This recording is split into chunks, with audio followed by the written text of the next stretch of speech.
സദൃശവാക്യങ്ങൾ 8-ാം അധ്യായം 21 മുതൽ 36 വരെയുള്ള വാക്യങ്ങൾ.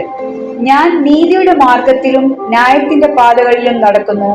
യഹോവ പണ്ടു പണ്ടേ തന്റെ വഴിയുടെ ആരംഭമായി തന്റെ പ്രവൃത്തികളുടെ ആദ്യം ആയി എന്നെ ഉളവാക്കി. ഞാൻ പുരാതനമേ ആദിയിൽ തന്നെ ഭൂമിയുടെ ഉൽപ്പത്തിക്ക് മുൻപേ നിയമിക്കപ്പെട്ടിരിക്കുന്നു. ആഴങ്ങൾ ഇല്ലായിരുന്നപ്പോൾ ഞാൻ ജനിച്ചിരിക്കുന്നു. വെള്ളം നിറഞ്ഞ ഉറവകൾ ഇല്ലായിരുന്നപ്പോൾ തന്നെ. പർവ്വതങ്ങളെ സ്ഥാപിച്ചതിന് മുമ്പും കുന്നുകൾക്ക് മുൻപേയും ഞാൻ ജനിച്ചിരിക്കുന്നു. അവൻ ഭൂമിയെയും വയലുകളെയും ഭൂതലത്തിന്റെ പൊടിയെയും തൂവുകയും ഉണ്ടാക്കിയിട്ടില്ലാത്ത സമയത്ത് തന്നെ.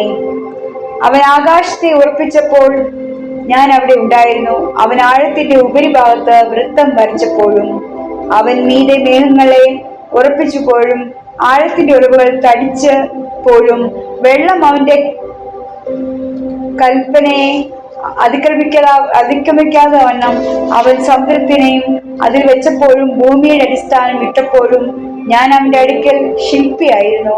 ഇടപെടാതെ അവന്റെ മുൻപിൽ വിനോദിച്ചുകൊണ്ട് ദിനം പ്രതി അവന്റെ പ്രമോദമായിരുന്നു. അവന്റെ ഭൂതലത്തിൽ ഞാൻ വിനോദിച്ചു കൊണ്ടിരുന്നു. എന്റെ പ്രമോദം മനുഷ്യപുത്രന്മാരുടെ കൂടെ ആയിരുന്നു. ആകയാൽ മക്കളെ, എന്റെ വാക്കുകൾ കേട്ടുകൊള്ളുവിൻ. എന്റെ വഴികളെ പ്രമാണിക്കുന്നവൻ ഭാഗ്യവാന്മാർ. പ്രബോധനം കേട്ട ബുദ്ധിമാന്മാരായിരിക്കും, അതിനെ തിരിച്ചു കളയരുത്. ദിവസം പ്രതി എന്റെ പടിവാതിക്കൽ ജാഗരിച്ചും എന്റെ വാതിൽ ഘട്ടങ്ങളെ കാത്തുകൊണ്ടും എന്റെ വാക്ക് കേട്ടനുസരിക്കുന്ന മനുഷ്യൻ ഭാഗ്യവാൻ. എന്നെ കണ്ടെത്തുന്നവൻ ജീവനെ കണ്ടെത്തുന്നു. അവൻ യഹോവയുടെ കടാക്ഷം പ്രാപിക്കുന്നു. എന്നോട് പിഴയ്ക്കുന്നവനോ തനിക്ക് പ്രാണഹാനി വരുത്തുന്നു. എന്നെ ദേഷിക്കുന്നവരൊക്കെയും മരണത്തെ ഇച്ഛിക്കുന്നു.